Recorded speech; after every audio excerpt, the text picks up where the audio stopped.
Hello Americans, and other friends and subscribers around the world. Back again. Obviously we've been doing some indoor videos, and if I showed you outside you'd understand why. It's I don't know if you've been watching the, well, a lot of you back east are getting hit too, but man, we ain't supposed to get a break till Thursday, and then that's just one day. I don't know what we got last night, probably 4 or 6 inches, but it's supposed to hit here in a couple hours. It's supposed to really hit. Like I said, pretty much supposed to snow off and on. Today it's supposed to snow continuous till tomorrow sometime. But anyway, so we're going to do another infomercial and some afternoon tea. Miss Kitty already sucked all hers down before I even got the stuff already. Yeah. Oh well. I wanted to give a shout out and old Bob, doing it cheap, cheaper than dirt. Cheaper than dirt. Doing it cheap. Check out old Bob, man. He's as far as I'm concerned, man, this old Idaho Hillbilly here, I feel he's went viral. Man, he's gotten. He was I don't know where he was. 4, 5, 6,000 subscribers, and a couple of his videos just went crazy, man. And he's up, the last time I looked was almost 15,000, 14,000 something subscribers and all that, man. So go Bob, go Bob, go. That's awesome. But anyways, we're gonna do a little what else are we gonna talk about? Is that it before we get on this other crap? I mean, this treasures. No, no. If I remember something we was going to talk about, I'll throw it out. You want me to start? This here is a really neat double action baking powder. It's tin, all tin. Nice lid, tin lid. Good sized. Great for decorations or with the original paper. Yeah, the paper. Paper label. Paper. Yeah. Came from an old. I should have looked over it to see a date. See a date anymore.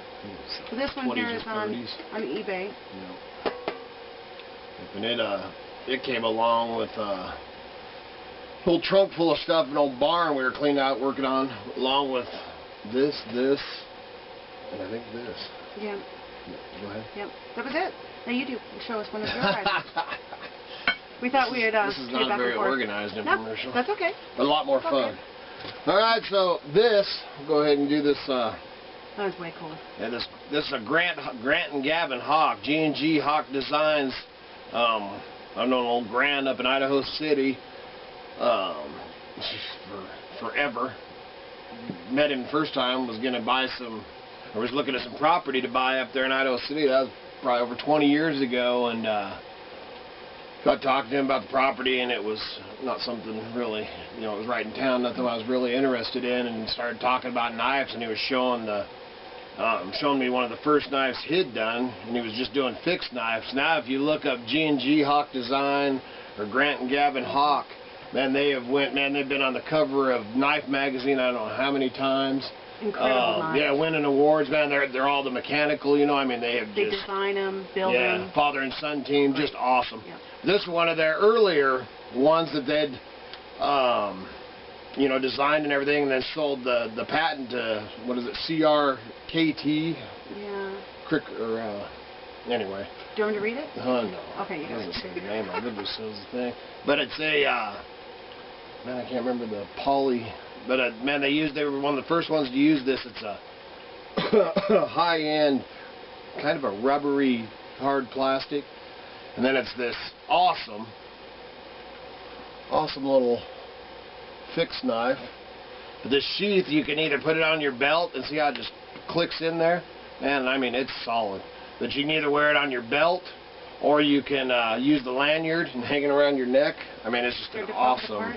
No, we probably ain't got time on the video. Okay, that's true. Unless you want to do an information I show pictures of it all broken down, the different ways that you can carry it. Yeah, that you can carry it and do different things, and I mean, it's just an amazing, awesome knife. It's turning out to be quite the collectible, because them boys are doing good. They're going somewhere. All right, now you do one.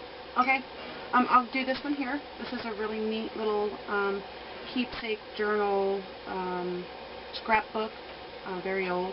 It has a neat, almost wood burned Indian Maiden right here. Front and back, both wood, bound with 3 leather straps. And inside, this person was camping, hunting, and fishing. And he has different sections here of drawings that he's done. He, she, I'm not sure. Yeah, it came in an old trunk.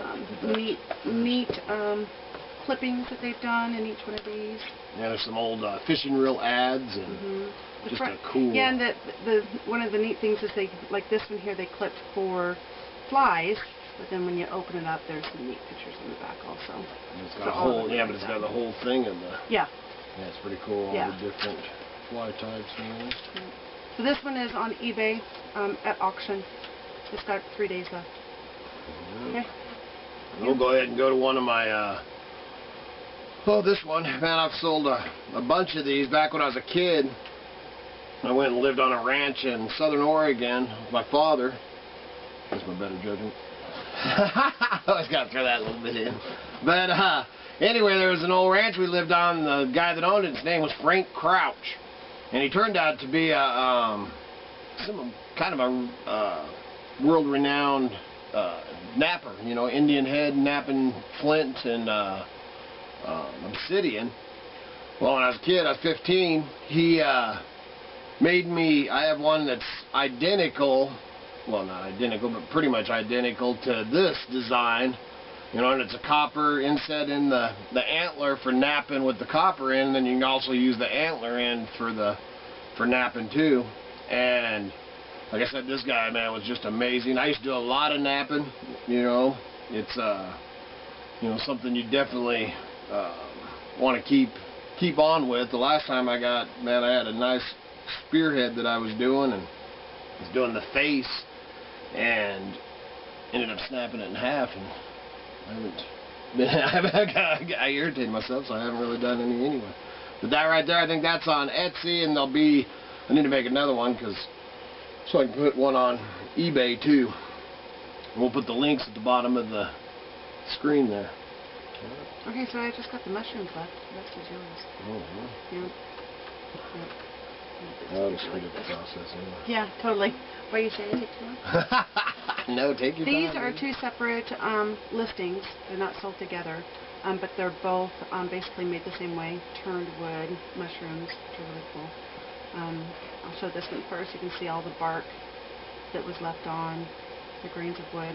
It's kind of cool. The underneath part, you can kind of see where they've left some scrubbage to look like gills at the bottom. Okay, so that's one listing. Etsy or eBay? Can't remember. Follow the links and look for it. This one here, you can see the grain there, bark along the edges, really cool. Kind of a cupped bottom, not quite cut. What makes this one really cool is it is also a stash, little container. Did you say stash? I said stash. You put your stash in there? Stash of money. It's not real big, but it's a really neat piece. One of Miss Kitty's favorites. That's one of my favorites. I'm surprised it's even out here for sale. I do like my mushrooms. And this one I was thinking we found, and I'm pretty sure I found this in the same barn that these came out of. But this is an old Idaho soda bottle, Idaho Spud, you can see right there. It does have a little chip up here on the top. These are, what's it say on the bottom?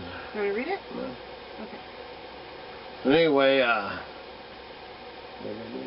Okay. Try to see the year. Anyway, they're older, probably 60s, 1960s.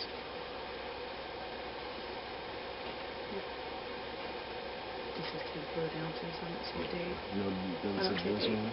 But anyway, so it's an Idaho. It says Idaho, tastiest of them all.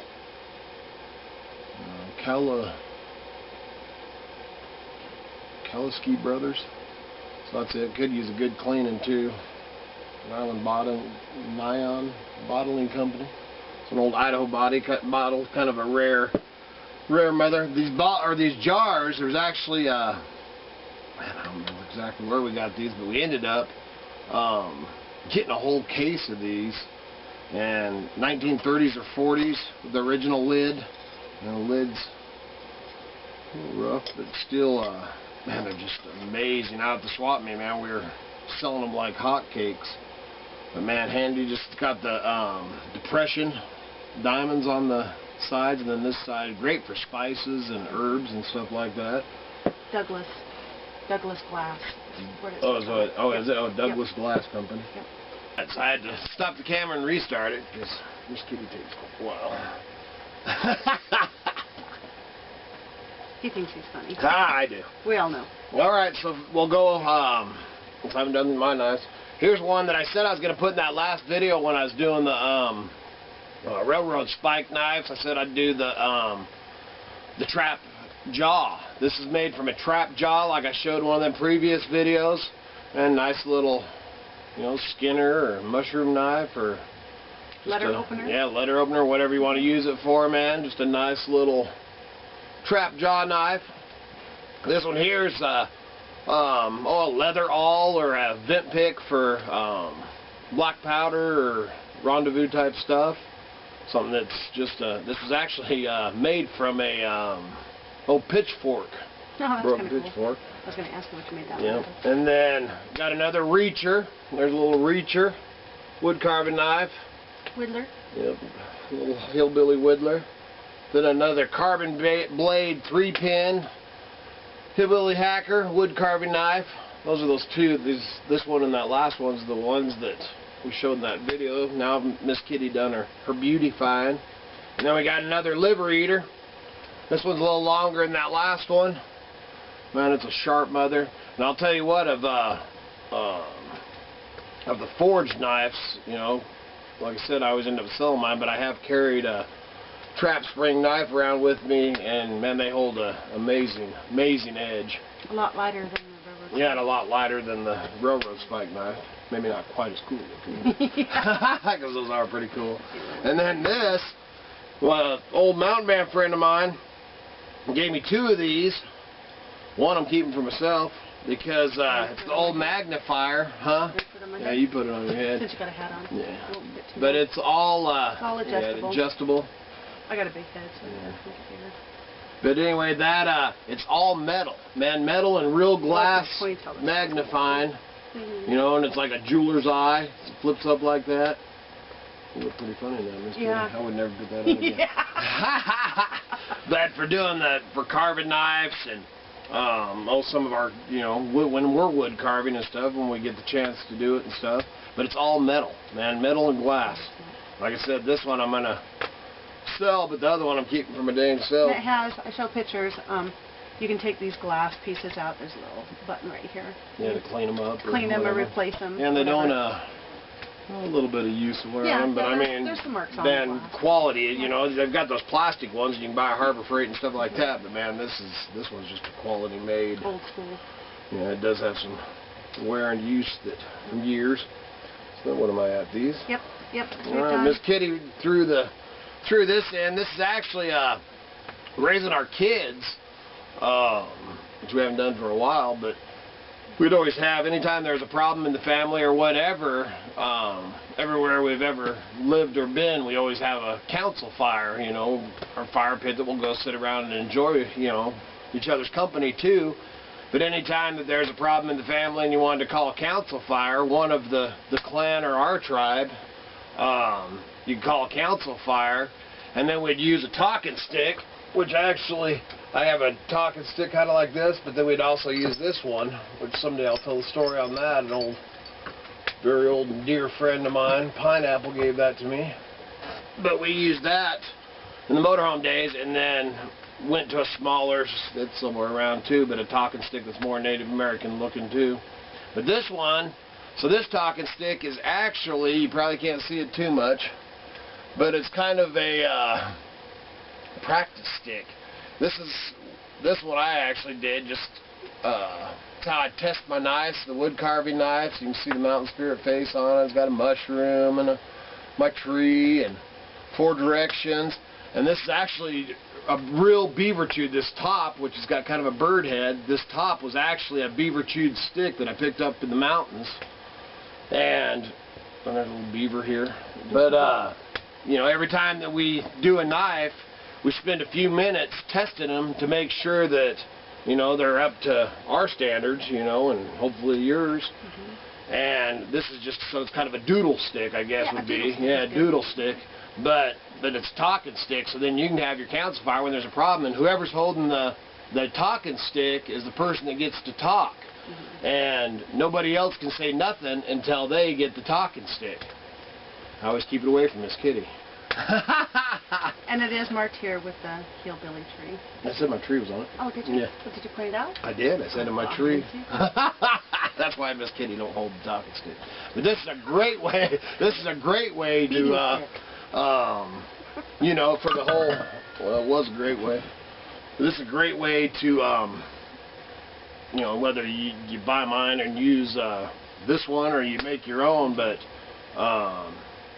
my sister was having issues with her kids and stuff, and we actually gave them a stick to try to use and, you know, do that. But I don't think it worked for them. I don't think they ever did it. But I mean, it's a great way to you know, let everybody in the family or your tribe, you know, speak their piece or whatever, you know. And any argument, they have to wait till they get the stick. So, you know, I always would say my thing, and then I'd throw the stick in the bushes. And then one last thing is this. I got this from this old gal. Gosh, she had to be. She's got it. Well, she's still. You know, I hope she's still alive. But we met her this last summer, and she lives on the outskirts of Weiser, and she's got to be in her mid to late 80s. I don't guess people's ages. No, man, but and this poor old gal, her husband passed away. She's in her 80s and lives in a fifth wheel. Man, I've actually thought about her a couple times with all this. You know, on her fifth wheel, there's no snow cover or nothing. Then she's got these old barns and sheds and stuff. But anyway, her husband had made this years ago, and I actually think this had came off a farm implement, or I know it did. And then he made this handle and bolted it, but they'd use it for cutting hay strings and twine. Yeah, twine, and just, you know, she said that they had it hanging on their wagon, you know, when they'd go around, and they'd use it to cut bales of hay and stuff. So looks like an old hickory handle, maybe. Yeah, maybe. Yeah. Hickory. Yeah, It's got a hole in the end to put a lanyard. Yeah, because they just had. She said there used to be an old piece of leather hanging in there, so I picked that up, and you know, we were visiting with her and stuff. But anyway, so there's a few more of the treasures that you can check out on the Idaho Hillbilly. And you can check out Etsy, and it's Idaho Hillbilly, Etsy. So you can check those out. We'll put the links down below. Well, please subscribe and like our pages, and I'll throw that in there for Bob.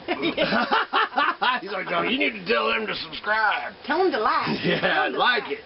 And then, yeah, if you don't give him a thumbs up, he'll tell you. He'll tell you. He'll laugh some cracks for you. Yeah, he's good. And then, well, Uncle Steve bought a knife, and I don't know if you got that yet, Steve, but let me know if you like that. He bought a little carbon blade paring knife, so I hope you like that. And man, I'm just gonna go. Get back to the snow, man. Everything's about snow to us these days. I'm sure I ain't run out of time. But we ended up burning. Actually, I've been nursing the last little bit of the wood out there, which has turned into now the goat house. But using it so I can chop it up for, you know, good dry kindling. And I just this morning had to dig my way to our second pile, which we got plenty of wood and stuff. We've had friends and stuff, which we appreciate. Yes, but man, don't worry about it, man. We're staying warm and cozy. Just having to work for my wood. I just have to work for it now. Yeah. And that won't happen again either.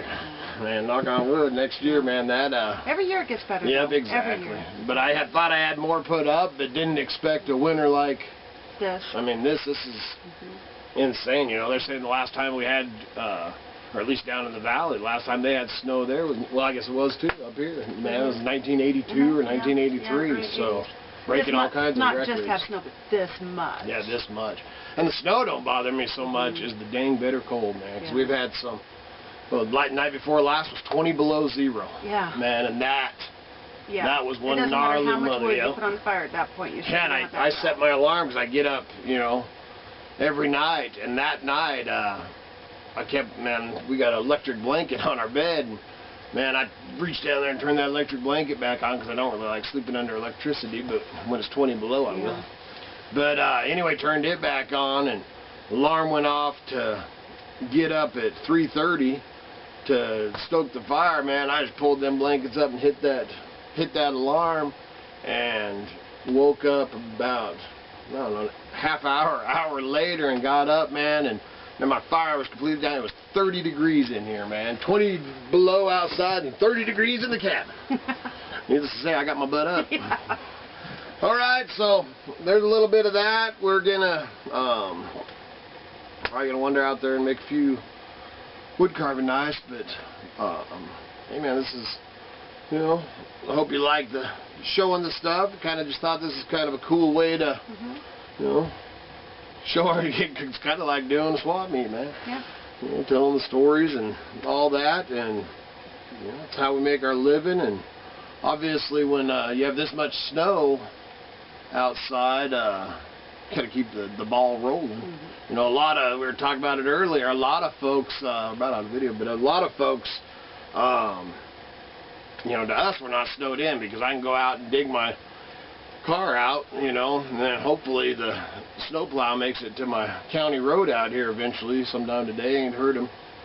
Sometimes they skip us for a day or two.